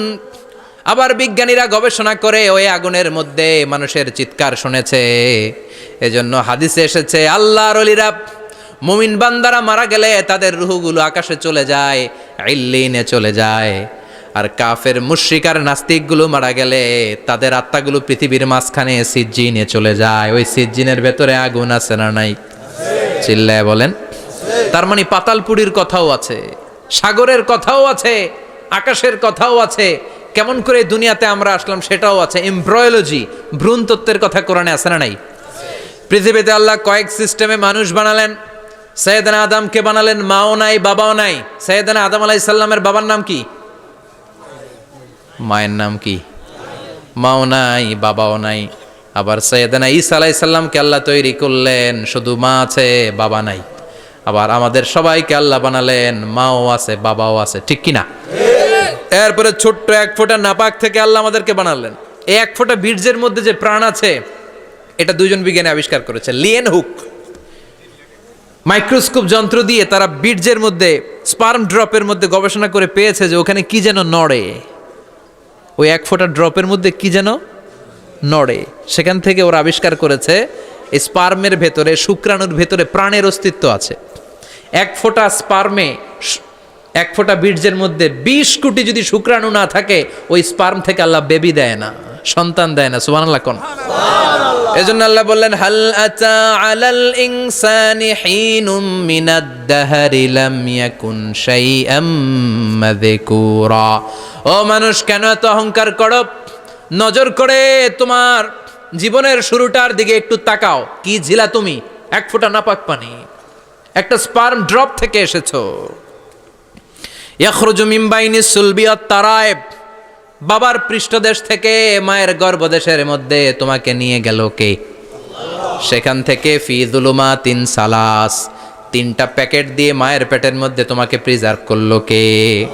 আল্লাহ প্রত্যেকটা স্টেজ কোরআনে বলে দিয়েছেন। ফি যুলুমাতিন সালাস, 3টা অন্ধকার প্রকোষ্ঠে আল্লাহ আমাদেরকে প্রিজার্ভ করেছেন। মায়ের ভুলের একটা প্যাকেট, মায়ের জরায়ুর একটা প্যাকেট, আবার মায়ের পেটের একটা প্যাকেট। ওই প্যাকেটের ভিতরে পৃথিবীর কোনো কবিরাজের কবিরাজি কাজে লাগছে? ডাক্তারের ডাক্তারি? কোন কবিরাজ আম করে খাওয়াইছে? চিল্লায় বলেন, তিনি কে? এরপর আল্লাহ বললেন ফি যুলুমাতিন সালাস, ওটা অন্ধকার ছিল। যেই টেম্পারেচারে রাখলে তুমি সুস্থ থাকবা, যেই টেম্পারেচারে রাখলে তুমি আস্তে আস্তে বড় হতে পারবা, সেখানে আমি রাখলাম। সেখান থেকে আমরা হয়ে গেলাম জিমেট, সেখান থেকে জাইগট, তারপরে ইমব্রয়ো, তারপরে ফেইটাস, ল্যাটার স্টেজ। প্রথমে ছিলাম ইনিশিয়াল স্টেজ, তারপরে ল্যাটার স্টেজ, আমরা বড় হতে লাগলাম। আল্লাহ আমাদেরকে হার্ট দিলেন, সিস্টনিক ডায়াস্টনিক অলিন্দ নিলয় শুরু হয়ে গেল। রুহুর ফুৎকার আমাদের হৃদয়ে ভরে দিল কে? আল্লাহ আমাদেরকে স্কেলিটন দিলেন, কঙ্কাল, স্পাইনাল কর্ড দিলেন, আমাদের স্কাল দিলেন, মাথার খুলি দিলেন, লাঞ্চ দিলেন, ফুসফুস দিলেন, গল ব্লাডার দিলেন, যেখানে যেটা ঠিক যেমন ভাবে দেয়া দরকার মায়ের পেটে থাকতেই সেটা দিয়ে দিয়েছে কে? আল্লাহ। এরপর 8 মাস আমরা মায়ের পেটে মারে কষ্ট দিলাম। ওই মুহূর্তে আমার মা আমার জন্য যতটা কষ্ট করেছে পৃথিবীর কেউ ওই খবর রাখে না। জোরে কোন ঠিক কিনা? বোঝা হয়ে গিয়েছিলাম, একটা বস্তা। আমরা প্রত্যেকে মায়ের পেটে ছিলাম একটা কি এই বস্তা নিয়ে আমার মা খেতে যেত, ঘুমাতে যেত, এই বস্তাটা পেটে করে আমার মা রান্নাঘরে রান্না করত। একদিনও রান্না বন্ধ হয় নাই। এই বস্তাটা নিয়ে আমার মা টয়লেটে যেয়ে বসতে পারতো না। 8 মাস এরকম কষ্ট করেছে। এজন্য মায়ের মনে কষ্ট দিলে আল্লাহর আরশ কেঁপে যায়। মায়ের কাছ থেকে দোয়া নেওয়ার দরকার আছে না নাই? মায়ের মনে কষ্ট দিবেন? মায়ের সাথে বেয়াদবি করবা কেউ? মায়ের থেকে দোয়া নেওয়ার দরকার আছে না নাই? মা যার নাই সে জানে মা না থাকার কি জ্বালা। চিল্লা এখন ঠিক কিনা? যখন রাত্রি নিঝুম এই চোখে ঘুম, একলা শূন্য ঘরে, তোমায় মনে পড়ে মাগো, তোমায় মনে পড়ে। যখন রাত্রি নিঝুম এই চোখে ঘুম, একলা শূন্য ঘরে, তোমায় মনে পড়ে মাগো, তোমায় মনে পড়ে। ঠিক কিনা? এজন্য এই মায়ের জন্য দোয়া করার দরকার আছে না নাই? আল্লাহ বললেন 8 মাস 9 মাস মায়ের পেটের ভেতরে ছিলা, তারপরে দুনিয়ার বুকে তোমারে আনলো কে? ছোট্ট নাপাক ছিলাম, এই ছোট্ট এক ফোঁটা পানি থেকে আমাদেরকে বড় করছে কে? আল্লাহ। তার মানে এমব্রয়োলজি, ভ্রূণ তত্ত্বের কথা কোরআনের ভেতরে আছে না নাই? সে আল্লাহ বললেন ইয়াসিন ওয়াল কোরআনিল হাকিম ইন্নাকা লামিনাল মুরসালিন আলা সিরাতিম মুস্তাকিম। সুবহানাল্লাহ পড়েন। আল্লাহ বললেন ইয়াসিন, এরপরে বললেন আল কোরআনিল হাকিম, প্রজ্ঞাময় কোরআনের শপথ। বিশাল একটা শপথ কেটে আল্লাহ বললেন ইন্নাকা লামিনাল মুরসালিন আলা সিরাতিম মুস্তাকিম। ইন্নাকা লামিনাল মুরসালিন, অবশ্যই অবশ্যই নবী হে আপনি রাসূলদের অন্তর্ভুক্ত। চিল্লা এখন সুবহানাল্লাহ। তিনি যে রাসূল এটার সার্টিফিকেট এই আয়াতে দিয়েছে কে? এরপর আল্লাহ বললেন আলা সিরাতিম মুস্তাকিম, ও নবী আপনি সিরাতুল মুস্তাকিমের উপর আছেন। যেই দোয়াটা প্রতিটা নামাজের মধ্যে প্রতিদিন প্রত্যেক রাকাতে সূরা ফাতিহাতে আমরা পড়ি, ইহদিনাস সিরাতাল মুস্তাকিম। ও আল্লাহ, show us the right path, show us the correct path. আপনি আমাদেরকে সোজা পথ দেখান। আল্লাহ এখানে সার্টিফিকেট দিলেন, নবী গো লক্ষাধিক পয়গম্বর যে আমি পেয়েছি তাদের শ্রেষ্ঠতম রাসূল করে আমি আপনাকে প্রেরণ করেছি। আর হেদায়েতের সুউচ্চ মশাল দিয়ে আমি আপনাকে সিরাতুল মুস্তাকিমের উপর রেখেছি। চিল্লায় পড়েন আল্লাহু আকবার। এই জন্য বিজ্ঞানময় কোরআনের সাথে নিজেদের সম্পর্ক বাড়ানোর দরকার আছে না নাই? সেজন্য কোরআনের সাথে আমাদের সম্পর্ক বাড়াতে হবে। নিজে কোরআন পড়তে হবে, কোরআন বুঝতে হবে, কোরআনের উপর আমল করতে হবে। রাজি আছেন তো? এটাই হচ্ছে সূরাতু ইয়াসিনের শিক্ষা। আল্লাহ আমাদের সবাইকে কথাগুলো বুঝার ও আমল করার তৌফিক দান করুক। আমরা পড়ি আমিন। আরো জোরে পড়েন আমিন। যতগুলো কথা বললাম কোরআন থেকে আলোকিত করার জন্য আল্লাহ তাআলা যে মেসেজগুলো আমাদেরকে কোরআনের ভেতরে দিয়েছে, এই মেসেজ থেকে আমরা যেন নিজেদেরকে সমাজকে আলোকিত করতে পারি। আল্লাহ তুমি তৌফিক দাও। আর জোরে পড়েন আমিন। সুবহানাকাল্লাহুম্মা বিহামদিকা আশহাদু আল্লা ইলাহা ইল্লা আনতা আস্তাগফিরুকা ওয়া আতুবু ইলাইক।